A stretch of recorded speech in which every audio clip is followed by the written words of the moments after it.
महबूब की महफिल को महबूब ने सजाती है आते हैं वही जिनको सरकारे बुलाते हैं আল্লাহর শপথ যদিও আজকে দেখছি আশিকানে মুস্তাফা মাহফিল কমিটি উদযাপন করেছে আয়োজনটা বিশ্বাস করেন ওরা আয়োজন করে নাই ওদের মাধ্যমে মাহফিলটা আয়োজন করেছেন স্বয়ং মদিনাওয়ালা যদি বলে সুবহানাল্লাহ এবং আজকের প্যান্ডেলে সবাই আসতে পারবে না লিখে রাখুন প্যান্ডেলে সবাই আসতে পারবে না আজকের প্যান্ডেলে সবাই আসতে পারবে না একমাত্র তারাই আসবে আতে হ্যাঁ ওহি জিनको সরকারে বুলাতে হ্যাঁ আল্লাহ শপথ তারাই আসবে যাদেরকে আমার রাসূল ডেকে ডেকে নিয়ে আসবে জোরে বলে সুবহানাল্লাহ তাহলে আপনি কি আমাকে আজকের প্যান্ডেলে কবুল করেছে সিংহের মতো গর্জন করে একবার বলতে হবে আলহামদুলিল্লাহ আলহামদুলিল্লাহ নাকি শুকরিয়া আদায় করতে কি আমাদের খুব খারাপ লাগছে শুকরিয়া আদায় করতে কি আমাদের কষ্ট হবে আপনাদের তো চট্টগ্রাম সিটি কর্পোরেশনে খুব কম দেখা যাবে আমার বাড়ি কুমিল্লা আমাদের গ্রাম অঞ্চলে ঘরের পাশে দেখি অনেকে পেঁপে গাছ রোপণ করে পেঁপে গাছ রোপণ করার পরে একদিন দুই দিন পানি না দিলে সার না দিলে গোবর না দিলে আমার পেঁপে গাছ ডেট মৃত্যুবরণ করে কিন্তু অবাক করার ব্যাপার চট্টগ্রাম রাঙ্গামাটি গেলাম বান্দরবন গেলাম খাগড়াছড়ি গেলাম অসংখ্য পাহাড়ে পেঁপে গাছ দেখলাম কমলা গাছ দেখলাম কলা গাছ দেখলাম কাঁঠাল গাছ দেখলাম এক ফোঁটা পানি জীবনে কেউ কোনোদিন দিল না একটা খাবার দিল না একটা গোবর দিল না একটা সার দিল না আসে কোত্থেকে কিরে ভাই আমাদের চট্টগ্রাম কুমিল্লা নোয়াখালী অসংখ্য জায়গায় পাঙ্গাস মাছের চাষ হয় তেলাপিয়া মাছের চাষ হয় একদিন দুই দিন খাবার না দিলে মাছ 3 দিনের দিন মৃত্যুবরণ করবে কিন্তু ইলিশ মাছের কেজি নাকি 1700 টাকা জীবনে একদানা খানা কোনোদিন কেউ দিলে না কোরাল মাছ দিয়ে একটু আগে মাত্র আপ্যায়ন করেছে কেউ কোনোদিন কোরাল মাছকে একটা খাবার দিল না লাক্ষা মাছের কেজি 1300 টাকা কেউ কোনোদিন খাবার দিল না লইট্টা মাছের কেজি আমাদের 300 টাকা কেউ কোনোদিন খাবার দিল না আসে থেকে আমার আল্লাহ বলে বান্দা নোট করে রাখো যখন ফজরের টাইম হয় মুয়াজ্জিন যখন আজান দেয় আসসালাতু খায়রুম মিনান নাওম প্রত্যেকটা বান্দার দরজায় আমি আল্লাহ একজন করে ফেরেশতা পাঠাই ফেরেশতা যা আমার বান্দা একটু পরে নামাজ পড়ার জন্য দরজা খুলবে তোর হাতের মধ্যে আমি রাজ্জাক রিজিক দিয়ে দিলাম তোর হাতের মধ্যে যে রিজিকটা দিলাম আমার বান্দা ফজরের টাইমে যখন নামাজ পড়ার জন্য দরজা খুলবে মসজিদে যাওয়ার জন্য দরজা খুলবে ওযু করার জন্য দরজা খুলবে দরজা খোলার সাথে সাথে আমার বান্দার ঘরে ঢুকে ফেরেশতা তোর হাতের রিজিকগুলা আমার বান্দার ঘরের মধ্যখানে ঢেলে দিয়ে তুই আসমানে চলে আসবি ফেরেশতা বলে আল্লাহ চমৎকার তো আল্লাহ আমি গিয়েছিলাম আগ্রাবাদ গিয়েছিলাম বড়পোল গিয়েছিলাম পানির কল গিয়েছিলাম আল্লাহ আগ্রাবাদে অসংখ্য জায়গায় গিয়ে দেখলাম অসংখ্য ভাইয়েরা দরজা খুলেছে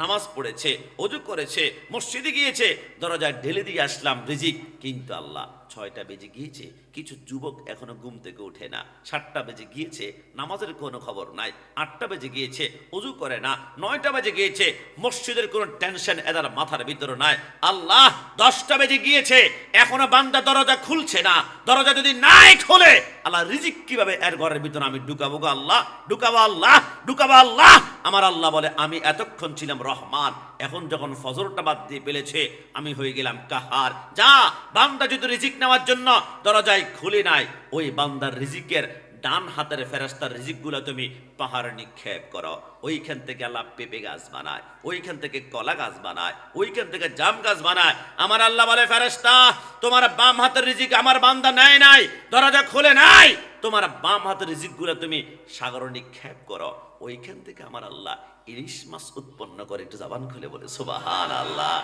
বিশ্বাস করুন গত বছর আমি যখন চট্টগ্রাম মেডিকেলের পরে আরেকটা চট্টগ্রামের সবচেয়ে বড় মেডিকেল আছে নাম হচ্ছে এভার কেয়ার হসপিটাল 1 ঘন্টার অক্সিজেন যদি আপনি কিনতে হয় নাকি দিয়ে নিঃশ্বাস তাহলে আপনাকে 280 টাকা খরচ করতে হবে আর 24 ঘন্টার অক্সিজেন নিঃশ্বাস যদি কিনে ব্যবহার করতে হয় 7000 টাকা খরচ করতে হবে আর যদি 1 সপ্তাহের অক্সিজেন কিনে ব্যবহার করতে হয় 49,000 টাকা খরচ করতে হবে আর যদি 1 মাসের অক্সিজেন কিনে আপনি ব্যবহার করতে হয় আমি জানি 2 তলা 3 তলা 5 তলা 10 তলা থেকে অনেক ভিআইপি পার্সন চিন্তা করছেন না মাহফিলে যাব না আমি খাটের উপর পা দিয়ে আজকে থাই গ্লাস খুলে দিয়ে ওয়াজ শুনবো। শুনুন না, আল্লাহ যে কত রহমান।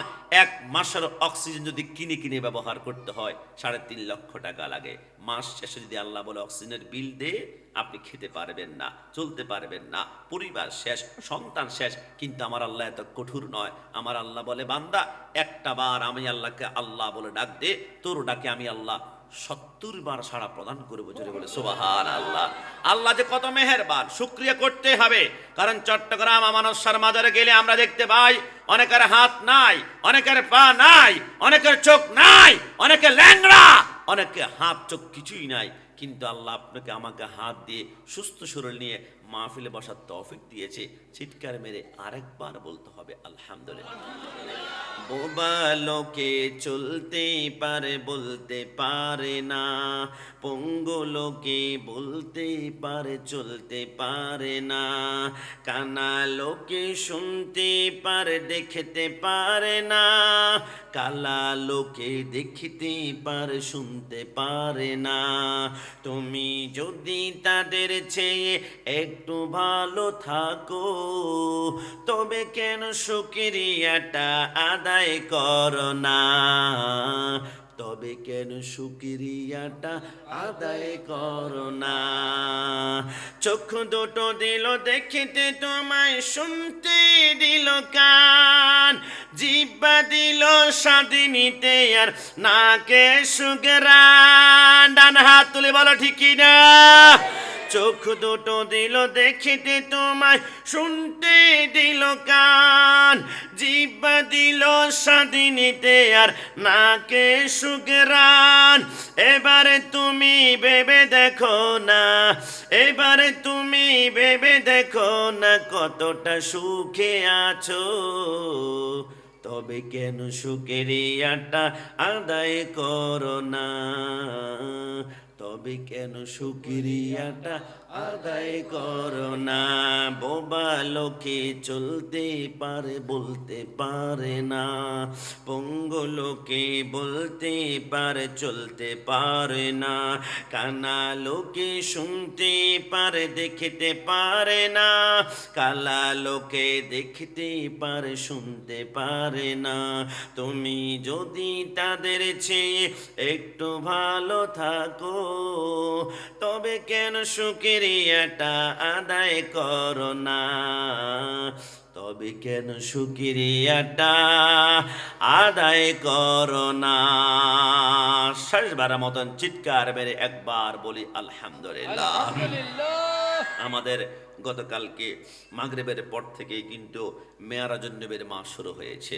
রজবের 1 তারিখ মাগরিবের পর থেকে চলে গিয়েছে, আজকে মাগরিবের পরে 2 তারিখ হয়ে গিয়েছে। রজব মাস মানে আমাদের ইমানদার মুসলমান সুন্নি জনতার জন্য ঈদ মেয়ারাজুন নবী সাল্লাল্লাহু আলাইহি ওয়াসাল্লামের মাস। যেহেতু আশেকানে মুস্তাফা, রসুলের আশেক বলে আমরা সবাই দাবি করছি, রসুলকে বড্ড বেশি ভালোবাসি। ওই রসুলকে কেন ভালোবাসবো? এইখানে প্রশ্ন যদি আমাদেরকে করা হয় তাহলে এই কারণে ভালোবাসবো, কারণ হচ্ছে সুবহানাল্লাযী আসরা বিআবদিহি লাইলাম মিনাল মাসজিদিল হারামি ইলাল মাসজিদিল আকসা। বর্তমান বিজ্ঞান বলে একটা কোনো ফল যখন নিচের দিকে তোমরা 10 তলা বিল্ডিং থেকে নিক্ষেপ করবে, এটা উপরের দিকে মারলো এটা নিচের দিকে আসবে, তুমি উপরের দিকে লাফ দিলেও নিচের দিকে আসবে। কারণ আমাদের জমিন থেকে প্রায় 2.5 লক্ষ কিলোমিটারের পরে একটা স্তর আছে, এটার নাম হচ্ছে মধ্যা আকর্ষণ শক্তি, যেটা নিউটন আবিষ্কার করেছিল। ওইটার উপরে যখন যাবে তখন কোনো জিনিস উপরে নিক্ষেপ করলে উপরেই যাবে, কিন্তু এর নিচে যে জিনিসগুলো আছে এটা উপরের দিকে নিক্ষেপ করলে নিচে আসবে। তার রসুলের মেয়ারাজ ওরা বিশ্বাস করতে চায় না। এরা বলে রসুল উপরে কেমনে যাবে? মধ্যাকর্ষণ শক্তি যেহেতু আছে, রসুল উপরে যেতে লাগলে নিচের দিকে পড়বে। আমি বললাম অন্য কোনো সূত্র আছে? বিজ্ঞান বলে হ্যাঁ, যদি এমন একটা বুলেট মারা হয় যে বুলেটের প্রতি সেকেন্ডের গতি হচ্ছে 7 কিলোমিটার, তাহলে এমন একটা বুলেট যদি ছাড়া হয় ওই বুলেটটা মধ্যে আকর্ষণ শক্তি ওভারটেক করার সুযোগ আছে। আমি বললাম ভাই, একটা বুলেটের 1 সেকেন্ডের গতি হচ্ছে 7 কিলোমিটার, কিন্তু আমার নবী যে বাহন করে গিয়েছেন মেয়ারাজে ওইটার নাম হচ্ছে বোরাক। বোরাক এটা আরবি শব্দ, বারকুন শব্দ থেকে আসছে। বারকুন শব্দের অর্থ হচ্ছে কারেন্ট অর্থাৎ বিদ্যুৎ। বিদ্যুতের প্রতি সেকেন্ডের গতি হচ্ছে 1,86,000 মাইল।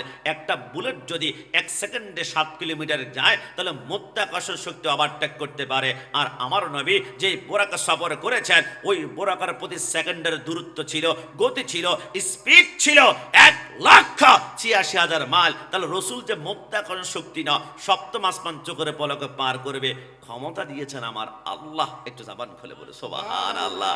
আমার ভাইরা, মাইকের আওয়াজ আমার সামনে, আমার পিছনে, আমার ডানে, আমার বামে যারা শুনতে পাচ্ছেন, আমরা যখন কক্সবাজার থেকে কক্সবাজার যাই, আমরা লিখি চট্টগ্রাম টু কক্সবাজার সফর সফর সফর। আমরা সফর কেন লিখি? আমরা জানি সফর করতে হলে দিনের বেলা করতে হবে, রাতের বেলা সফর করলে সমুদ্র দেখবো না, পাহাড় দেখবো না। কিন্তু তামাম দুনিয়া সফর করে দিনের বেলায়। আল্লাহ বলে বন্ধু আপনি সফর করবেন রাতের বেলায়। আল্লাহ বুঝলাম না, আমার আল্লাহ বলে তোমরা দিনের বেলা সফর করো, তোমাদের সূর্যের আলো প্রয়োজন। কিন্তু আমার বন্ধুর সূর্যের আলো প্রয়োজন নাই। ইয়ে চাঁদ সূরজ তু চমকতা হে, ইয়ে তেরে বুল হে, তু বি মেরা হুজুর কা কদমোं কি দুল হে। আমরা চাঁদ সূর্যের আলোর মুখাপেক্ষী, কিন্তু নবী আমার সূর্যের আলোর মুখাপেক্ষী নাই। কারণ সূর্য চাঁদকে আমার আল্লাহ বানিয়েছে রসুলের কদমের ধুলা দিয়ে। একটু জবান খুলে বলে সুবহানাল্লাহ। এই যে আল্লাহু আকবার।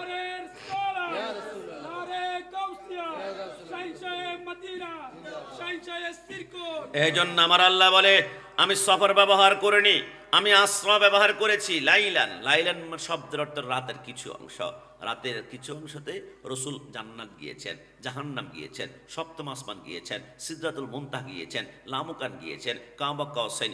আল্লাহ বুঝলাম না, আমাদের চট্টগ্রাম থেকে ঢাকা যেতে 5 ঘন্টা লাগে, বেনাপোল যেতে 12 ঘন্টা লাগে, ইন্ডিয়া ঢুকতে 17 ঘন্টা লাগে, বোম্বাই যেতে 2 দিন লেগে যায়, আর বাইতুল মুকাদ্দাস ওভারটেক করতে হলে 3 মাস সময় লাগে। ওইখান থেকে আবার উট দিয়ে যদি আপনি যান, প্রথম আসমান 500 বছর রাস্তা।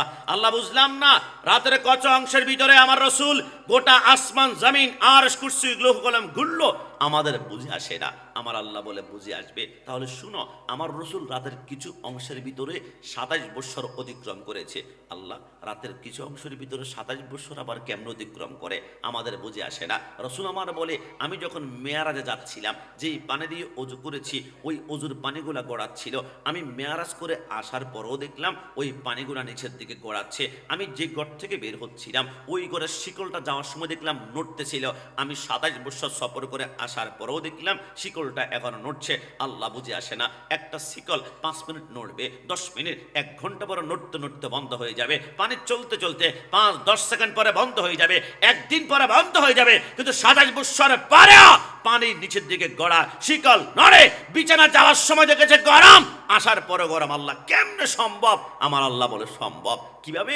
আমার আল্লাহ বলে তাহলে শুনো, তোমাদের ঘরের ভিতরে ওয়াচ দেখবা, বড় একটা ঘড়ি দেখবা, দেওয়াল ঘড়ি। দেওয়াল ঘড়ির ঘন্টার কাঁটা যদি 12টার মধ্যে রেখে তুমি ব্যাটারিটা ঠাস করে খুলে ফেলো, তাহলে তুমি 1 লক্ষ বছরের পরে এসেও দেখবা ঘন্টার কাঁটা 12টার মধ্যে পড়া আছে। কারণ ঘড়ির জান হচ্ছে ব্যাটারি। তুমি ঘড়ির জান খুলে ফেলেছ, ব্যাটারি খুলে ফেলেছ। ঠিক তামাম দুনিয়ার একটা জান আছে, ওই জান যদি নিয়ে যায় তামাম দুনিয়া স্টপ হয়ে যাবে। 1 লক্ষ বছরের পর এসে দেখবা মাহফিল যেখানে বসা ছিল তোমরা ওইখানে বসা আছো। আন-নাবিয়্যু আওলা বিল মুমিনিনা মিন আনফুসিহিম। তামাম দুনিয়ার জান হচ্ছে মদিনা ওয়ালা। ওই নবীকে যখন জমিন থেকে উঠিয়ে নিয়েছি, তামাম দুনিয়াকে 27 বছরের জন্য আমি আল্লাহ স্টপ করে দিয়েছি, বন্ধ করে দিয়েছি। যে বসা ছিল বসার মধ্যে, যে খাওয়া ছিল খাওয়ার মধ্যে, যে পানি পান ছিল পানি পানের মধ্যে। 27 বছর পরে আবার শিকল আগের মতো নড়তে শুরু করলো, পানি গড়াতে শুরু করলো। কারণ দুনিয়ার জান হচ্ছে রাহমাতুল্লিল আলামিন। একটু জবান খুলে বলে সুবহানাল্লাহ। এই জন্য আমরা বলি মদিনা আমার জান, মদিনা আমার প্রাণ। এবার আমার আল্লাহর হাবিব কোরআনের মধ্যে বলে লাইলাম মিনাল মাসজিদিল হারামি ইলাল মাসজিদিল আকসা। নবী আমার সফর করেছে মসজিদে হারাম থেকে আকসা পর্যন্ত। আল্লাহ বুঝলাম না, আপনার বন্ধু নাকি প্রথম আসমান গিয়েছে, সপ্তম আসমান গিয়েছে, কিন্তু কোরআন বলে শুধু মসজিদে হারাম মক্কা থেকে বাইতুল মুকাদ্দাস ফিলিস্তিন পর্যন্ত। আমার রাসূল বলে বোকা, এই আয়াতটি কখন নাজিল হয়েছিল জানো? যখন আমার সামনে আবু জাহেল, আবু লাহাব এসে প্রশ্ন করেছিল মুহাম্মদ তুমি কতটুকু সফর করেছ। আমি চিন্তা করলাম আবু জাহেলকে যদি এখন বলি আমি প্রথম আসমানে গিয়েছি, আবু জাহেল কি প্রথম আসমান কি জিনিস বুঝতে পারবে? কারণ প্রথম আসমানের জ্ঞান তার মধ্যে নেয়, প্রথম আসমানের নলেজ তার মধ্যে নেয়। আবু জাহেলকে কতটুকু বললে বিশ্বাস করবে। আবু জাহেল কতটুকু পর্যন্ত জ্ঞান রাখে আমি দেখলাম আবু জাহেল মাঝে মাঝে ব্যবসায়িক কাজের জন্য মক্কা থেকে বাইতুল মুকাদ্দাসের মধ্যে যায়, 3 মাস সময় লাগে। আবু জাহেলকে বললাম রাতের কিছু অংশের ভিতরে আমি 3 মাসের পর বাইতুল মুকাদ্দাস পর্যন্ত সফর করেছি। আবু জাহেল এতই তো মাথা গরম হয়ে গিয়েছে, আর রাতের কিছু অংশের 3 মাসের রাস্তা কেমনে তুমি আমার ত্যাগ করো? আমার রসুল বলে আবু জাহেলের যতটুকু জ্ঞান ছিল অতটুকু তাকে খবর দিয়েছি। কিছুক্ষণ পরে মাওলা আলী জিজ্ঞেস করলো, নবী আপনি কতটুকু সফর করেছেন? আমি বললাম দেখলাম মাওলা আলীর জ্ঞান হচ্ছে 7ম আসমান পর্যন্ত। আমি বললাম 7ম আসমানে সফর করেছি। কিছুক্ষণ পরে হযরত ওসমান জিজ্ঞেস করে, নবী কতটুকু সফর করেছেন? নবী আমার বলে দেখলাম ওসমানের জ্ঞান হচ্ছে সিদরাতুল মুনতাহা পর্যন্ত। কিছুক্ষণ পরে আমাকে জিজ্ঞেস করলো হযরতে ওমর ফারুক নবী কতটুকু গিয়েছেন? নবী আমার বলে ফারুক আজমের জ্ঞান দেখলাম আমি ওই না আরশ আজিম পর্যন্ত। কিছুক্ষণ পরে সিদ্দিক আকবর বলে, নবী কতটুকু গিয়েছেন? আমার নবী বলে আমি দেখলাম সিদ্দিক আকবরের জ্ঞান হচ্ছে লামকান পর্যন্ত। নবী বলে যার জ্ঞানের পরিধি যতটুকু অতটুকু পর্যন্ত তাকে আমি খবর দিয়ে বুঝিয়ে দিলাম তামাম দুনিয়ার জ্ঞানের সৃষ্টিকর্তা হচ্ছে আল্লাহ, কিন্তু মালিক হচ্ছেন মদিনাওয়ালা। যদি বলে সুবহানাল্লাহ। এবার আমার আল্লাহ বলে আমার বন্ধুকে মেরাজে নিব, জিবরাইল যাও জান্নাতে ঢুকে যাও, জান্নাতে একটি ঘর দেখতে পারবা বাইতুল বোরাক, বোরাক নামক ঘর, সেইখান থেকে একটা বোরাক সংগ্রহ করবা, মাদারেজুন নবুওয়াতের মধ্যে লেখে। জিবরাইল বলে আমি ঢুকলাম, ঢুকার পরে দেখলাম সেইখানে 80,000 বোরাক। আল্লাহ কোন বোরাকটা নিব? আমার আল্লাহ বলে যার ভিতরে ইশকে মুস্তাফা বেশি, নবীর প্রেম বেশি, নবীর মোহাব্বত। আমি একটা বোরাক দিয়ে টান দিলাম, পিছনের বোরাক বলে কিরে জিবরাইল তুমি কি আমাকে নিবা না? আমার ভিতরে নবীর প্রেম কোন দিক দিয়ে কম আছে? আমি পিছনের বোরাক ধরলাম, এক এক করে প্রত্যেকটা বোরাক আমাকে বলে আমাকে নাও, আমাকে নাও, আমাকে নাও। 80,000 বোরাক থেকে মাত্র 79,999তম বোরাক নিয়ে যখন টান দিলাম, পিছন দিক থেকে আরেকটা বোরাক আছে। আমি চিন্তা করলাম ওই বোরাকটা এখন কান্না করবে, জিবরাইল তুমি আমাকে নাও। কিন্তু 100 কদম হাঁটলাম, পিছনের বোরাকের কোনো খবর নাই। 200 কদম হাঁটলাম, পিছনের বোরাক কান্না করে না। 300-500 কদম হাঁটার পরে আমি আশ্চর্য হলাম, এতক্ষণ 1 কদম হাঁটতে পারে না, পিছন দিক থেকে ফেরেশতা ধরে, আর এখন 500 কদম হাঁটলাম কেউ আমাকে ধরে না।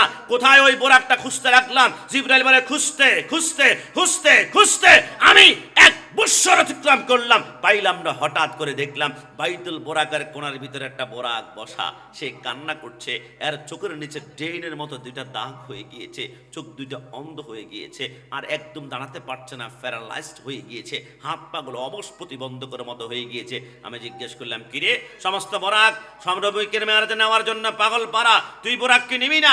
বোরাক বলে 80,000 বৎসর পূর্বে আল্লাহ সৃষ্টি করে বক্তব্য দিয়ে বলেছিল 80,000 বোরাক থেকে একটা বোরাক রসুল্লাহর প্রেম মোহাব্বতের দরুন তাকে মেয়ারাজে নেওয়া হবে। আমি চিন্তা করলাম এত সুন্দর বোরাকের মাঝে কি আমি আল্লাহ কবুল করবে? ওই দিন থেকে শুধু কান্নাই করেছি, ইয়া রাসূলুল্লাহ, ইয়া রাসূলুল্লাহ, ইয়া রাসূলুল্লাহ। কান্না করতে করতে আমার 2টা চোখ অন্ধ হয়ে গেল, চোখের নিচে ড্রেন মতো 2টা দাগ হয়ে গেল।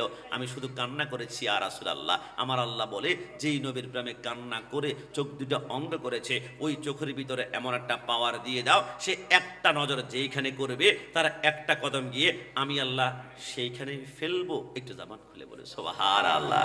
যুবক আমার পর্দা নিশিন মা মুন্না আল্লাহর নবী সরকার মদিনা বলে আমি যখন মেহানের ঘরে ঘুমাচ্ছিলাম, জিবরাইল আমার ডান পাশে একটা বোরাক নিয়ে উপস্থিত হয়ে গেল। জিবরাইল বলে এবার যখন রসুলকে আমি ডাকবো, আমার আল্লাহ বলে খবরদার আমার বন্ধুকে ডাক দিবি না। তো আল্লাহ কি করে জাগ্রত করব? আমার আল্লাহ বলে আমার বন্ধুকে ঘুম থেকে ডাকি, যদি ঘুম থেকে উঠাতে চাও, বন্ধু ঘুম থেকে ওঠার সময় যদি একবার উফ করে আবা ওয়াস্তাকবারা ওয়া কানা মিনাল কাফিরিন, ইবলিসের মতো তোর জিন্দেগির আমলগুলো বরবাদ করে ফেলবো। আল্লাহ তো কি করব? আমার আল্লাহ বলে হে জিবরাইল তুই কি মনে পড়ে তোর পায়ের তালু থেকে মাথার তালু পর্যন্ত আমি আল্লাহ নূর দ্বারা বানিয়েছি, একমাত্র তোমার জিহ্বাটা আমি আল্লাহ ঠান্ডা কাপড় দ্বারা বানিয়েছিলাম। তুমি জিজ্ঞেস করেছিলে আল্লাহ আমার জিহ্বা কেন ঠান্ডা কাপড় দ্বারা বানিয়েছ? আমি বলেছিলাম এখন বলা হবে না, সময় হলে বুঝতে পারবা। 14,000 বৎসর চলে গিয়েছে। এই জিবরাইল তোর জিহ্বাটা ঠান্ডা কাপড় দ্বারা আমি সেই কারণে বানিয়েছি। আমি জানি আমার রসুল মেয়ারাজের রজনীতে ঘুমাবে, রসুলকে জাগ্রত করতে হলে কব্বিল কাদামাইহি, তোমার ঠান্ডা জিহ্বাটা রসুলদার কদমের তলে লাগাই তুমি জুমাতে শুরু করো। জিবরাইল বলে আমি দৌড় দিয়ে গেলাম, আমি রসুলদার কদমের নিচে আমার ঠান্ডা জিহ্বাটা যখন লাগিয়ে দিলাম, রসুল আরামে আরামে যখন ঘুম থেকে উঠতে লাগলো, ওই মুহূর্তে রসুল্লাহর কদমের তলে আমি নজর করে দেখলাম তামাম দুনিয়াকে রসুল্লাহর কদমের নিচে আয়নার মতো দেখা যাচ্ছিল। একটু জাবান খুলে বলে সুবহানাল্লাহ।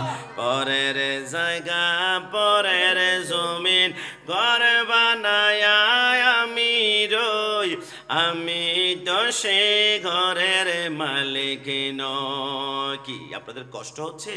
বলুন না, পরের জায়গা পরের জমিন, পরের জায়গা পরের জমিন ঘরে বানায়া আমি রই, আমি তো সেই ঘরের মালিক নয়, আমি তো সে ঘরের মালিক নয়।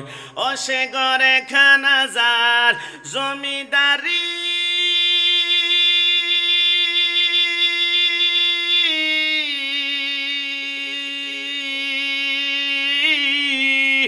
আমি পাই না তাগার হুকুম জারি,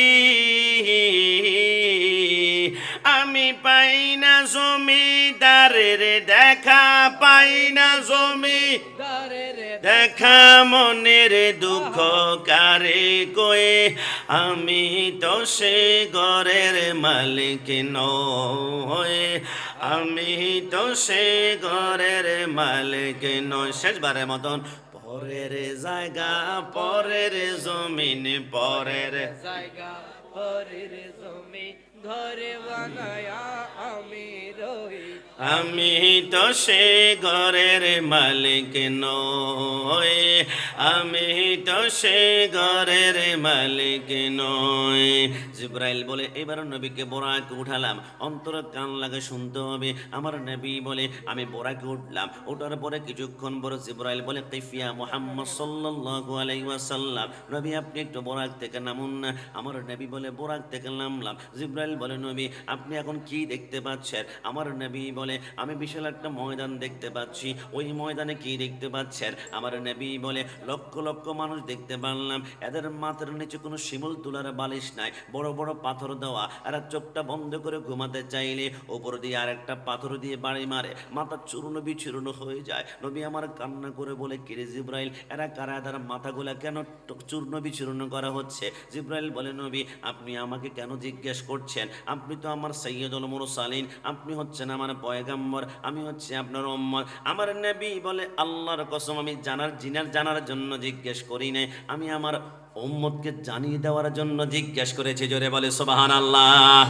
আল্লাহর নবী বলে, জিব্রাইল বলে, নবী এবার সামনে আরেকটু জায়গায় চলুন না। আমার নবী গেল। জিব্রাইল বলে, নবী কি দেখতে পাচ্ছেন? আমার নবী বলে, আমি বিশাল একটা ময়দান দেখতে পাচ্ছি। ওই ময়দানে অসংখ্য মানুষের জিব্বার মধ্যে লোহার শিকল লাগিয়ে, লোহার বর্ষি লাগিয়ে গাছের সাথে টাঙ্গানো হয়েছে। যতক্ষণ না পর্যন্ত জিব্বার টুকরা টুকরা পর্যন্ত ছিঁড়ে পড়ে না যায়, রক্ত না পড়ে, জিব্রাটা জমিন থেকে হঠাৎ করে টুকরা টুকরা না হয়, অতক্ষণ পর্যন্ত মাফ করা হচ্ছে না। জিব্রাইল এরা কারা? নবী বলা হবে, একটু 3 নম্বর জায়গার মধ্যে চলুন না। আমার নবী গেল। জিব্রাইল বলে, নবী কি দেখতে পাচ্ছেন? আমার নবী বলে, আমি বিশাল একটা রক্তের সাগর দেখতে পাচ্ছি। ওইখানে অসংখ্য মানুষ হাবুডুবু খাচ্ছে। নিঃশ্বাস নেওয়ার জন্য যখন নাকটা বের করবে, আসমান থেকে ফেরেশতারা পাথর মেরে মাথা চূর্ণ বিচূর্ণ করে মগজগুলা বের করে বেরে। জিব্রাইল এরা কারা? নবী বলা হবে, সর্বশেষ আরেকটা জায়গার মধ্যে চলুন না।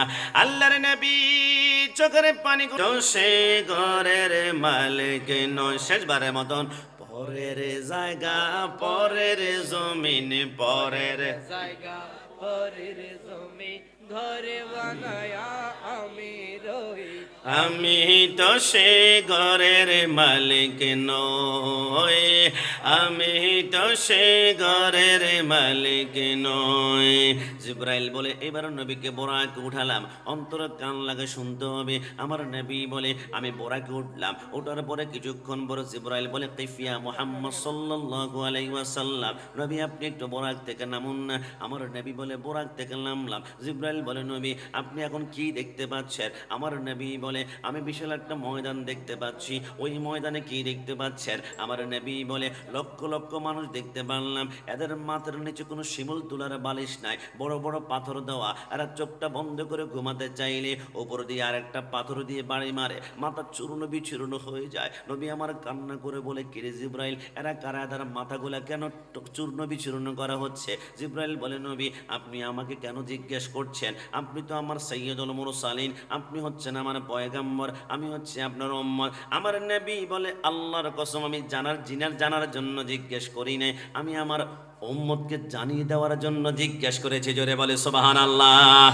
আল্লাহর নবী বলে জিবরাইল বলে নবী এবার সামনে আরেকটু জায়গায় চলুন না। আমার নবী গেল। জিবরাইল বলে নবী কি দেখতে পাচ্ছেন? আমার নবী বলে আমি বিশাল একটা ময়দান দেখতে পাচ্ছি। ওই ময়দানে অসংখ্য মানুষের জিব্বার মধ্যে লোহার শিকল লাগিয়ে, লোহার বর্ষি লাগিয়ে গাছের সাথে টাঙ্গানো হয়েছে। যতক্ষণ না পর্যন্ত জিব্বার টুকরা টুকরা পর্যন্ত ছিঁড়ে পড়ে না যায়, রক্ত না পড়ে, জিব্রাটা জমিন থেকে হঠাৎ করে টুকরা টুকরা না হয়, অতক্ষণ পর্যন্ত মাফ করা হচ্ছে না। জিবরাইল এরা কারা? নবী বলা হবে একটু 3 নম্বর জায়গার মধ্যে চলুন না। আমার নবী গেল। জিবরাইল বলে নবী কি দেখতে পাচ্ছেন? আমার নবী বলে আমি বিশাল একটা রক্তের সাগর দেখতে পাচ্ছি। ওইখানে অসংখ্য মানুষ হাবুডুবু খাচ্ছে। নিঃশ্বাস নেওয়ার জন্য যখন নাকটা বের করবে, আসমান থেকে ফেরেশতারা পাথর মেরে মাথা চূর্ণ বিচূর্ণ করে মগজগুলা বের করে বেরে। জিবরাইল এরা কারা? নবী বলা হবে সর্বশেষ আরেকটা জায়গার মধ্যে চলুন না। আল্লাহর নবী চোখের পানিগুলা ছেড়ে বলে আল্লাহ কে ছিল না। আল্লাহুম্মা সাল্লি মারহাবা سيدنا مولانا محمد وعلى آل سيدنا নবী আসেন কানে শুনি,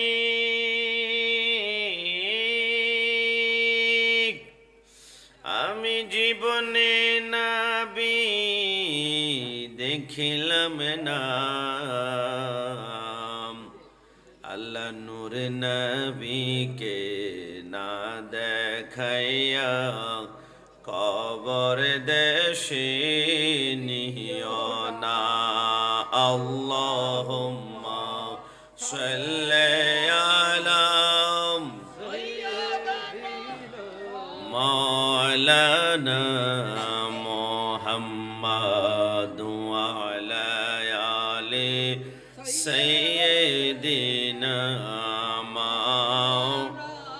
আল্লাহ আল্লাহ আল্লাহ লা ইলাহা ইল্লাহু। সবাই আল্লাহ আল্লাহ লা ইলাহা। তার সুরাত হাসতা চেহারা মোসে জড়তে ফুল। প্যার সুরাত হাসতা চেহারা মোসে জড়তে ফুল। नूर का पुतला चाँद का टुकड़ा, नूर का पुतला चाँद का टुकड़ा, हक का प्यारा रसूल नबी जी। अल्लाह अल्लाह ला इलाहा इल्लल्लाहु। बोलो अल्लाह अल्लाह अल्लाह ला इलाहा লা ইলাহা ইল্লাল্লাহু মুহাম্মাদুর রাসূলুল্লাহ সাল্লাল্লাহু আলাইহি ওয়াসাল্লাম। সাগর নদী আর পাহাড় বনে পাখিদের গুনগুন গুঞ্জরণে বেশি আসে ওই সমুদর তান, বেশি আসে ওই সমুদর তান। চারিদিকে শুধু আল্লাহর জয়গান। আল্লাহ মহান, আল্লাহ মহান, আল্লাহ মহান, আল্লাহ মহান। কি আল্লাহর নাম নিতে আমাদের কষ্ট হবে? একটু সবাই একসাথে পড়বো আমরা। আল্লাহ মহান, আল্লাহ মহান, আল্লাহ মহান, আল্লাহ মহান, আল্লাহ মহান, আল্লাহ আল্লাহ মহান, আল্লাহ মহান, আল্লাহ আল্লাহ মহান, সাগর নদী আর পাহাড় বনে পাখিদের গুনগুন গুঞ্জরণে বেশি আসে ওই সমুদর তার, বেশি আসে ওই সমুদর তার, চারদিকে শুধু আল্লাহর জয়গান। আল্লাহ মহান, আল্লাহ মহান, আল্লাহ মহান, আল্লাহ মহান, আল্লাহ মহান, আল্লাহ মহান, আল্লাহ মহান, আল্লাহ মহান। শোনো তুমি মন দিয়ে কোকিলের সুর, শুনতে লাগছে দেখো কত না মধুর, মিষ্টি মিষ্টি ওই দোয়েলের গান, রয়েছে তাহাতে কি সুদা অপুরাণ, কোথা পেল তাহারায় সুরমলান, জবাব আসবে দিল খুদা মহিয়ান।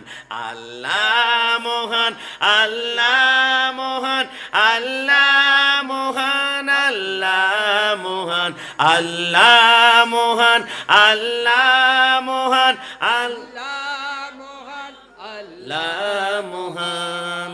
সাগর নদী আর পাহাড় বনে পাখিদের গুনগুন গুঞ্জরণে ভেসে আসে ওই সমুদ্র তান, ভেসে আসে ওই সমুদ্র তান, চারিদিকে শুধু আল্লাহর জয়গান। সবাই জবান খোলে উচ্চ আওয়াজ একবার বলি আলহামদুলিল্লাহ। আশিকানে মুস্তাফা সাল্লাল্লাহু আলাইহি ওয়াসাল্লাম মাহফিল উদযাপন কমিটির উদ্যোগে ঈদ মিলাদুন নবী সাল্লাল্লাহু আলাইহি ওয়াসাল্লাম ফাতি ইয়াজদাম উদযাপন উপলক্ষে আজিমুশান নুরানি মাহফিলের সম্মানিত প্রধান মেহমান আপনাদের সকলের সুপরিচিত হাফেজ মৌলানা শরীফুল ইসলাম কাদরি সাহেব, বিশেষ বক্তা মৌলানা মোহাম্মদ ফরহাদ রাজা কাদরি সাহেব, বিশেষ মেহমান হাফেজ মোহাম্মদ আসাদ আহসানুজ্জামান আসু হুজুর সাহেব, এবং বিশেষ করে আমার সামনে যারা বসা মাইকার আওয়াজ যারা শুনতে পাচ্ছেন, আমি জানি অনেকে রাত এখন 9টা বাজে, অনেকে দোকানপাট বন্ধ করাটা আপনার নিয়মের ভিতর পড়ে না, 9:30 10টা বাজে দোকান বন্ধ করবেন, এমনটাই আপনার রুল সিস্টেম এবং নীতি। এবং আমি বিশ্বাস করি অনেকে অনেক ক্লান্ত হয়ে জব থেকে এসেছেন, চাকরি থেকে এসেছেন, মাহফিলে আসবেন কিনা চিন্তা করছেন। তবে যারা মাহফিলে না আসিও মাইকের আওয়াজ আপনাদের কানে যাচ্ছে, আপনাদের দৃষ্টিতে আমি একটা ছোট্ট কথা বলতে চাই, নোট করে রাখবেন। শুধু আজকের মাহফিলের জন্য না, দুনিয়ার যেই কোনো মাহফিলের আওয়াজ যখন শুনবেন ওই মাহফিলের জন্য এই আওয়াজটা নোট করে রাখবেন।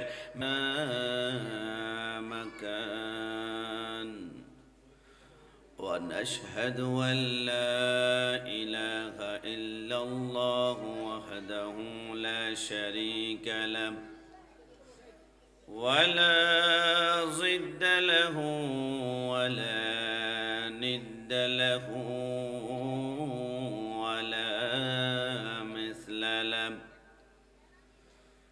ونشهد أن سيدنا وسندنا وحبيبنا وحبيب ربنا وتبيبنا وتبيب قلوبنا وبارك وسلم تسليما كثيرا كثيرا.